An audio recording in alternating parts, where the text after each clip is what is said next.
I think we're gonna begin, even though it's 3 minutes early. But then we can get my opening remarks out of the way, so we get to the good stuff here. Good afternoon, everybody, and I want to thank you all for being here today for this important hearing on the continuing human rights crisis in the regions affected by the Lord's Resistance Army's brutality. I want to particularly thank the staff of the Tom Landis Human Rights Commission, particularly Rupal Mehta, Aisha Nassim, and Kate Hickson, and Jordan Tama for organizing this hearing. And I want to thank our witnesses for their leadership in working to improve human rights conditions in LRA-affected regions. This year, a video campaign was launched by U.S. NGOs, led by Invisible Children, Resolve, and the Enough Project, to educate Americans and the world about the LRA and Joseph Kony's continuing reign of terror. Millions more people now know that the LRA, led by Joseph Kony, is a vicious group that has wreaked great human suffering across an impoverished swath of Central Africa, beginning in northern Uganda, but now operating mainly in the Democratic Republic of Congo, South Sudan, and Central African Republic. It has been responsible for thousands of atrocities, including massacres, mass abductions, torture, rape, pillage, and forced labor. The LRA's brutality against children has been especially grotesque, and it continues to replenish its ranks through the abduction of children. LRA commanders force these abducted children to become killers and to mutilate and kill innocent victims in the most horrifying ways. The LRA remains a grave threat to innocent civilians. While it appears to have been weakened and dispersed as a result of the military campaign against it, the LRA continues to inflict widespread human suffering and to threaten regional stability. Over 400,000 people are currently reported to be displaced due to LRA attacks or the fear of attacks. And the LRA has been responsible for more than 1,000 civilian deaths and some 2,500 abductions since December 2009. The people of LRA-affected areas in the Central African region have suffered far too long. They are waiting for strong, effective action to end the LRA atrocities, and they long to see the safe return of their children and other loved ones who remain with the LRA. But they are not standing passively by. They are also organizing for self-protection and to rehabilitate defecting soldiers who have escaped the ranks of the LRA. In 2009, along with my good friend and Republican colleague Ed Royce of California, I introduced the Lord's Resistance Army Disarmament and Northern Uganda Recovery Act, which was enacted the following year. The legislation required President Obama to formulate a comprehensive policy and strategy for LRA-affected regions, which the President subsequently issued. I commend the Obama administration's multi-pronged efforts on this issue, including the decision to deploy military personnel to act as advisors in support of regional military efforts to apprehend senior LRA leaders. This deployment, though small, represents an important U.S. commitment to capture these war criminals. Much more needs to be done to ensure the removal of the threat posed by Joseph Kony and the LRA, and to provide greater protections and humanitarian relief to LRA-affected communities. Accountability for abuses is particularly important so that Kony and his commanders, who are indicted for war crimes and crimes against humanity, are brought to justice. We must remain committed to countering the LRA, even as our attention is drawn to other foreign policy crises. With that goal in mind, Congressman Royce and I introduced in March a bipartisan resolution calling for redoubled efforts to bring Kony and his top commanders to justice and to see the LRA's atrocities permanently ended. Right before the recess, the resolution was approved and reported out by the House Foreign Affairs Committee, so I am hopeful that it will soon be considered by the full House. This hearing today will assess the continuing atrocities committed by the LRA, examine U.S. policy to counter the LRA, and evaluate the status of U.S. advise and assist mission and regional military operations. With our first panel of U.S. government witnesses, we will assess the progress of U.S. Civilian and military assistance programs, including efforts to aid LRA-affected communities, encourage defections, and provide vulnerable communities with early warning systems and other protections. On our second panel, we will hear from several civil society leaders, including Father Benoit Kenelegu and Sister Angelique Namaika, who have traveled a great distance from the Democratic Republic of Congo to be with us today. We are extremely grateful to them for making this trip to join us and for their leadership, commitment, courage, and strength. And before I turn to our witnesses, I just want to say one final comment about that video that kind of went viral. There isn't a junior high school group or high school group or college group that I talk to that when I ask the questions, how many of you have seen the Coney video, the vast majority of hands go up. And their question is always, what can we do? I want to be involved. I want to make a difference. And I urge them to write my colleagues in Congress and support the McGovern Royce bill, which is a little bit self-serving, but nonetheless, I think that's one thing they can do. But to form clubs at their schools and to educate people and raise awareness about this.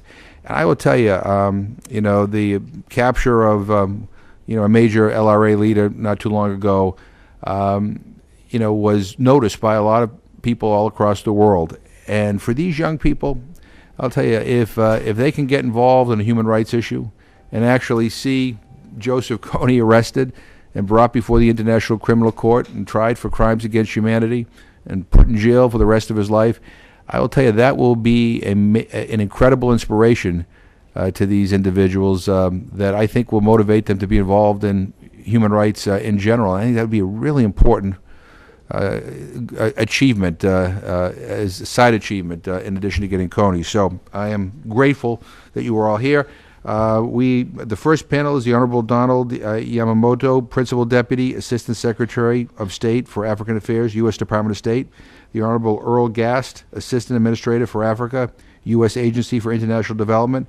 Mr. Gregory Pollock, Director, South and East Africa, Office of the Secretary of Defense for Policy, Department of Defense.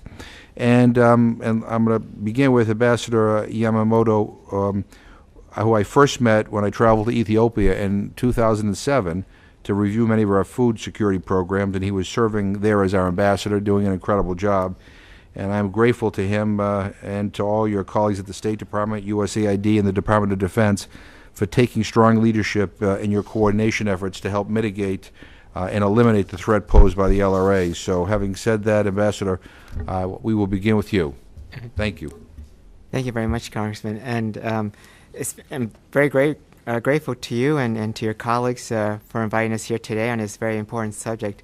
And we also want to extend to you our deep appreciation for the efforts you and your colleagues have done, especially on the bipartisan legislation 4077 to expand the State Department's War Crimes Reward for Justice program so that we can use it to target the top LRA commanders as well as other war criminals. And we believe this could enhance our overall efforts to continue to pursue the LRA. Let me also express my deep welcome to Father Benoit and Sister Angelique and our good friend Mr. Prendergast and colleagues. The State Department regrets that Emmanuel Dabo was not able to come to the United States for this important meeting, and we have great respect for the ongoing efforts of civil society leaders across the LRA-affected areas, and despite the great trauma and tragedy, to pursue peace and protection for the people of the region. The LRA is one of Africa's oldest and most persistent and most violent armed groups, and over the years, militaries in the region have weakened the LRA and reduced its numbers. However, the LRA continues to pose a deadly threat to the people of Central Africa. And as you may well know, Congressman, that from January 2009 to February 2012, the UN documented about 591 cases of children being abducted by the LRA. And many adults have been abducted as well. While the majority of these individuals escaped or were left behind after a short period of time, the LRA forced many of them to stand witness to unspeakable, horrific acts. The United States continues to pursue a comprehensive strategy to help the governments and people of Central Africa in their efforts to end the threat posed by the LRA and address the impacts of the LRA atrocities. We are pursuing this strategy in close partnership with the African Union, the United Nations, and other international partners to maximize our collective efforts. This is a multilateral effort. We are encouraging all governments in the region to renew and strengthen their collaboration and partnership with the African Union to end the LRA threat once and for all. To advance these regional efforts, the United States strategy, a small number of U.S. military forces are advising the national militaries in the region that are pursuing the LRA's top commanders and seeking to protect local populations. The U.S. advisors are providing planning, training, and information on Operation Infusions to support the regional militaries in their ongoing efforts. And the State Department has sent 2 civilian officers to the region to work alongside the U.S. military advisors. The State Department has also provided support for the regional military contingents involved in the counter-LRA operations. Both the Congo and South Sudan have deployed U.S.-trained battalions to participate in the operations. The military faces a daunting task in locating, tracking, and encircling small LRA groups, especially in the Triple Canopy jungle. Even with logistical support, the partner forces have limited capacity to rapidly respond to LRA attacks and sightings, and the lack of communications and road infrastructure in the region creates further challenges. Nevertheless, the militaries in the regions continue to make progress, most recently with the Uganda's military capture of senior LRA commander Cesar Akelem. Akelem has long been considered one of LRA's top 5 commanders. Following the news of his capture, 2 low-level LRA fighters peacefully surrendered to local authorities in the CAR, and State Department officials and U.S. military advisors are working with the Ugandan military, UN, and non-governmental organizations to design, print, and distribute leaflets encouraging other LRA fighters to defect from the group. And these leaflets have highlighted the recent capture of Cesar Akelem and include messages from encouraging remaining LRA fighters to put down their weapons. We are also working with military advisors and UN partners to expand radio broadcast, encouraging LRA members to defect, and with USAID to increase rehabilitation, reintegration, and support for those who leave the LRA. And finally, at the same time as we support efforts to directly address the LRA, we are also seeking to address the conditions that leave communities in this region so vulnerable to predatory groups such as the LRA and promote long-term development and governance. In the long run, these efforts are just as critical as the military efforts to diminish the LRA. The State Department, AID, and others are funding programs to help affected communities employ adaptive strategies and utilize communications technologies, including high-frequency radios, to increase their security. And my colleague, Earl Gast at AID, will provide more details. In closing, let me reiterate that the United States is committed to supporting the people of Central Africa as they work to end the LRA threat and establish sustainable peace and security. And despite funding constraints and multiple competing priorities on the African continent, we continue to devote significant resources and considerable attention to this effort. We appreciate your efforts, Congressman, and those of your colleagues on this great effort. Thank you so very much. Thank you very much, Mr. Guest. Before I go to you, you know what? You're all so popular. We have a standing room only crowd here, so I'm gonna urge people. It's okay if a few of you sit up here on the dais on this side and there's some empty chairs there. I'd rather have you sit down than stand in the hallway. So don't. As long as you leave a few seats here for members if they come. But I try to get everybody into here, and there's some chairs over here, and make sure everybody gets in.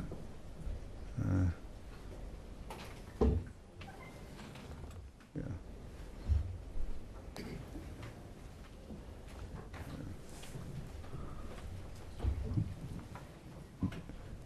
And people can also sit on the table over there too. I won't tell. If you want, it may be more comfortable on the table over there. But anyway, but I just want to make sure we get everybody in here. Mr. Gast, welcome. Thank you, Congressman. Are they authorized to ask questions as well? We'll see. If my questions don't make any sense, then we will yield to them. The Lord's Resistance Army remains among the most persistent perpetrators of human rights violations in the world. It has killed tens of thousands of civilians over the years, and sexual violence is a systematic characteristic of its terror.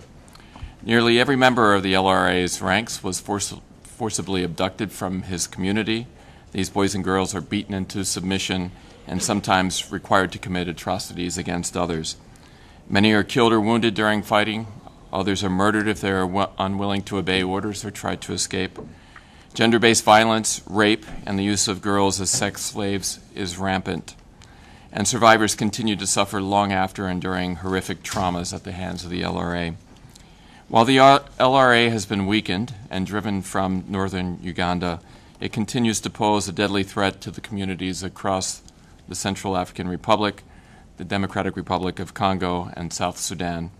In response to the ongoing need, USAID aims to reach at least 240,000 persons with humanitarian assistance, including emergency food, relief commodities, primary health care services, livelihood support, and psychosocial and protection programs. The protection of civilians is central to the overall U.S. government strategy to help counter the LRA because the LRA preys on vulnerable communities. USAID programs ensure that affected children and survivors of sexual and gender-based violence receive appropriate care and support, whether that is medical, psychosocial, or legal. Protection considerations are even integrated into programs that don't specifically focus on protection. For example, agriculture and food security programs in the LRA-affected areas ensure that women who tend fields are able to organize adequate care and supervision for their children and maintain safety in numbers while they're cultivating their farms. To address the severe trauma the LRA inflicts on individuals and communities, USAID support to UNICEF addresses the psychosocial needs of nearly 1,000 children in the Central African Republic and about 1,100 children in the DRC who have either been abducted or displaced by the LRA. UNICEF also strengthens local networks to protect children and helps reintegrate formerly abducted children into their communities. This work enabled James, a 13-year-old boy from South Sudan who escaped the LRA, to be placed with a foster family and given access to psychosocial care. James is one of many who, as a result of American assistance, has been given the opportunity to become a child again. I saw one of the many successful reintegration stories for myself just a few weeks ago when I joined Senator Coons on a congressional delegation to LRA-affected communities in northern Uganda. And there I met Akola Sam. Today he's a community activist, a volunteer who's working with his neighbors to help rebuild and develop the region on USAID finance projects. But not long ago, Akola Sam was himself a spokesman for the LRA. Abducted from his home, he was absorbed into the ranks of other abductees and forced to take part in LRA raids. After Akola Sam was finally able to escape, he received assistance from a USAID-financed reintegration program, which encouraged his return and reconciliation with his community. He was an outcast at first, but through his unwavering commitment to repudiate his past and rebuild his community, he has become a valued member of his village and a college graduate, a model for the progress Uganda has made. Reintegration takes time, but the healing process takes even longer. Development can flourish once security has been assured, but until that time, we must be vigilant about protecting civilians and helping them recover from LRA-inflicted brutality. Northern Uganda is becoming a success, but its recovery is still fragile. Thank you for inviting me to speak with you today, and I welcome any questions you might have. Thank you very much, Mr. Pollock. Congressman McGovern, thank you for this opportunity to update you on the Department of Defense's efforts to assist our regional partners in putting an end to the scourge of the Lord's Resistance Army. As my colleagues noted, approximately 100 U.S. military personnel are now deployed for this operation across the LRA-affected countries. U.S. forces began their deployment to the region in October 2011, and small teams of advisors began relocating to forward operating areas at the end of 2011 and in the beginning of 2012. While there continues to be a command and control element in Uganda that oversees and synchronizes DoD's counter-LRA efforts across the region and coordinates with the Ugandan forces at the headquarters level, the bulk of the U.S. advisory effort is now taking place in the field. Small teams of U.S. military advisors are working closely with the Ugandan military and other national military forces in remote locations in the LRA-affected areas of the Central African Republic and South Sudan, where the U.S. military advisors have helped establish operations fusion centers to enable daily information sharing and tactical collaboration among the regional partners. The U.S. advisors are also integrating local civilian leaders and NGOs into the work of the partner forces, enhancing trust between civilians and military forces, and ensuring greater communication and cooperation among the wide array of stakeholders in this effort. In the Democratic Republic of the Congo, the U.S. advisors are likewise supporting efforts by the Congolese military and the UN Organization Stabilization Mission in the DRC, or MONUSCO, to increase civilian protection and address the LRA threat. The advisors are based at MINUSCO's Joint Intelligence Operations Center, which serves as the intelligence fusion hub for counter-LRA efforts in the DRC. U.S. advisors are connecting the work of the Joint Intelligence Operations Center with that of the Operations Fusion Centers in the Central African Republic and South Sudan to increase cross-border analysis and regional coordination on LRA movements. In concert with our embassies in the region, the U.S. military advisors are also coordinating closely with the UN in their efforts to promote the defection, disarmament, demobilization, repatriation, resettlement, and reintegration, or DDRRR, of former LRA fighters and associated persons. In this respect, U.S. advisors are assisting in the transport of equipment and supplies necessary to develop the communications infrastructure in LRA areas, enabling expansion of the FM radio and high-frequency early warning networks. U.S. advisors are also working with the UN and NGOs to develop culturally relevant radio messages to encourage LRA defections. As my State Department colleague noted, another significant component of this effort is working with the UN and NGOs on the design, printing, transportation, and targeted distribution of leaflets to encourage defections. We believe this initiative will encourage further defectors, who will provide further information to partner forces, who will then be able to stage more effective operations, which will encourage further defections, and so on and so forth. Despite these considerable efforts, there continue to be significant challenges in tracking small numbers of LRA fighters across an area of thickly forested jungle approximately the size of California. However, DoD remains committed to this operation, which reflects the importance that the recently approved U.S. strategy towards sub-Saharan Africa places on addressing atrocity risks to help prevent violence and bolstering international efforts to bring perpetrators to justice. DoD will continue to bring all possible resources to bear on this operation without drawing assets away from other presidentially directed priorities. We will continue to look for creative solutions that can meet the needs of our partner militaries and help them build upon their recent successes, including the capture of senior LRA leader Cesar Achelem. Although this deployment is on a smaller scale than many DoD deployments in other theaters, we believe our support is helping the partner forces to improve the effectiveness of their operations. The scope of this deployment is consistent with the Defense Strategic Guidance, which specifies that we will seek low-cost, small-footprint options to achieve our objectives on the continent. Moreover, this deployment is appropriately sized to accomplish the mission, which is to advise and assist partner nations in their efforts to counter the LRA threat, not to take direct action against the LRA. The partner militaries, in collaboration with the African Union, are leading this effort to end the threat to regional stability and civilian well-being posed by the LRA. In closing, I wanted to express the Department's appreciation for Congress's strong commitment to countering the LRA and its support for the efforts of our deployed personnel. We appreciate the thoughtful and cooperative dialogue we've enjoyed with Congress since the passage of the LRA Disarmament and Northern Uganda Recovery Act, and we look forward to continuing to work with you as this operation moves forward. We're also grateful for some of the specific authorities that the Congress has provided in support of this operation, including the Section 1206 authority of the National Defense Authorization Act for FY 2012. I would also like to echo my colleagues in voicing DoD support for Congressman Royce's and your legislation, H.R. 4077, which would provide an additional tool to help generate information about the location of LRA leaders, encourage more LRA fighters to defect, and hasten the long-awaited day when we can speak of the LRA as a thing of the past.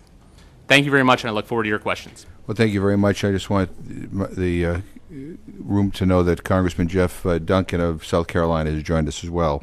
Well, thank you all for your testimony, and I appreciate the collaboration that has come about as a result, I think, of a lot of some focus by the United States Congress and by a lot of NGOs, quite frankly, that have kind of raised this issue and made us all aware of the terrible effects of the LRA and Mr. Coney.